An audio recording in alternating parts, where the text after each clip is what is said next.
Selamat pagi, salam untuk kita semua. Kita akan sambut hari ini penuh dengan ucapan syukur.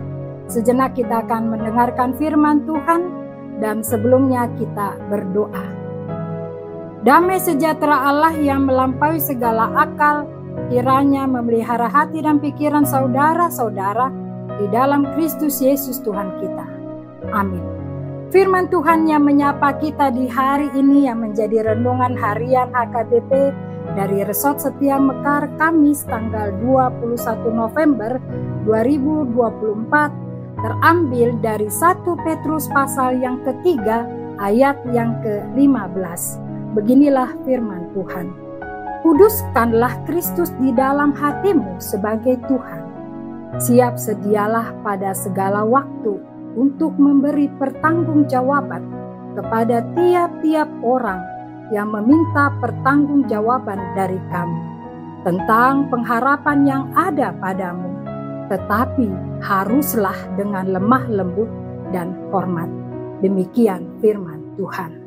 Saudara-saudariku yang kekasih di dalam nama Tuhan kita Yesus Kristus, jika kita mau memahami nats renungan kita hari ini, kita akan memulai lebih dahulu untuk membaca Yohanes pasal 15 ayat yang ke-19 yang mengatakan, sekiranya kamu dari dunia, tentulah dunia mengasihi kamu sebagai miliknya. Tetapi karena kamu bukan dari dunia, melainkan aku telah memilih kamu dari dunia, sebab itulah dunia membenci kamu. Hal ini mau mengingatkan kita sebagai pengikut Kristus bahwa siapa kita dan dari mana kita berasal. Bahwa kita bukan berasal dari dunia walaupun kita berada di dalam dunia. Bahwa kita berasal dari Allah, dan karena kita berasal dari Allah berarti kita hidup juga untuk Allah. Dan kita tahu bahwa jalan dan keinginan Tuhan bertolak belakang dengan jalan dan keinginan dunia. Maka tidak heran kalau ada penolakan, ada ejekan, ada persekusi, ada ancaman, bahkan ancaman kehilangan nyawa yang dialami oleh pengikut-pengikut Kristus. Kita bisa baca di dalam Markus 13 ayat yang ke-13 dituliskan, kamu akan dibenci semua orang oleh karena namaku. Namun orang yang bertahan sampai pada kesudahannya akan diselamatkan. Oleh karena itu berbahagialah orang yang dianiaya karena kebenaran, karena merekalah yang punya kerajaan surga. Bisa kita baca di dalam Matius 5 ayat yang ke-10. Oleh karena itu janganlah kita takut untuk menyatakan kebenaran Tuhan, sebab kita ini adalah nabi-nabi zaman saat ini yang harus menjadi saksi-saksi Kristus. Saudara-saudariku yang kekasih di dalam nama Tuhan kita Yesus Kristus, setelah kita menyadari bahwa kita berasal dari Allah, apa yang Tuhan inginkan dari kita sebagai pengikut-pengikut Kristus sesuai dengan renungan kita hari ini. Ada 3 hal yang harus kita lakukan di dalam kehidupan kita sebagai pengikut-pengikut Kristus. Yang pertama, hiduplah di dalam kekudusan. Sebab Tuhan kita adalah Tuhan yang kudus. Dalam 1 Petrus 1 ayat ke-15 dituliskan, tetapi hendaklah kamu menjadi kudus di dalam seluruh hidupmu, sama seperti Dia yang kudus yang telah memanggil kamu. Kedua yang mau diinginkan Tuhan melalui renungan kita hari ini, setiap orang Kristen atau pengikut Kristus terpanggil menjadi saksi-saksi Kristus atau sebagai apologet. Tentu banyak sekali tantangan yang dihadapi, menghadapi orang-orang yang menolak, bahkan mengejek-ejek ajaran Kristus.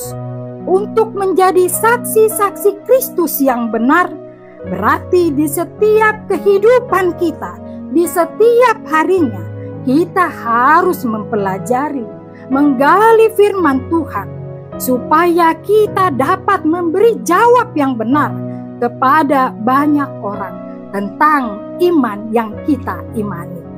Saudara-saudariku yang kekasih, hal ketiga yang diinginkan oleh Tuhan di dalam kehidupan kita, bagaimana kita memberi jawab kepada orang lain tentang iman dan pengharapan kita. Tentu yang diinginkan Tuhan di dalam kehidupan kita adalah memberi jawab dengan lemah lembut dan rasa hormat.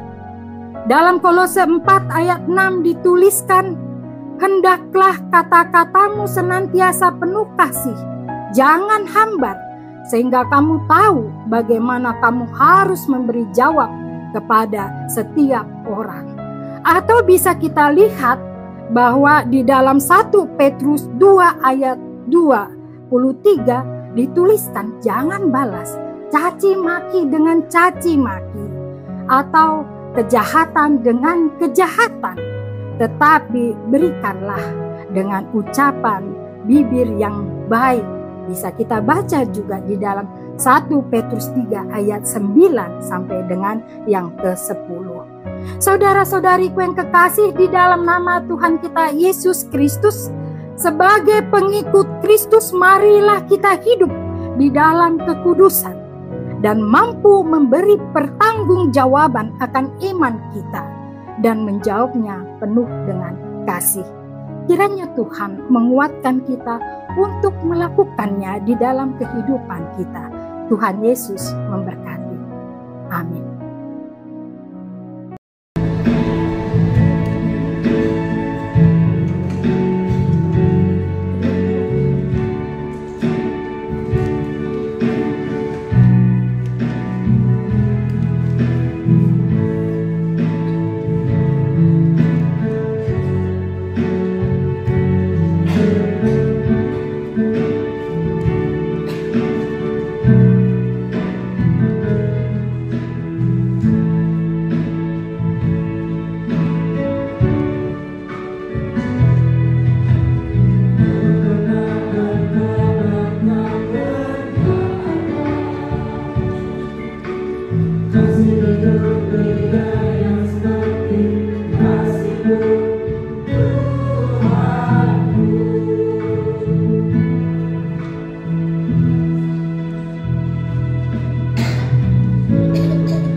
Kasih-Ku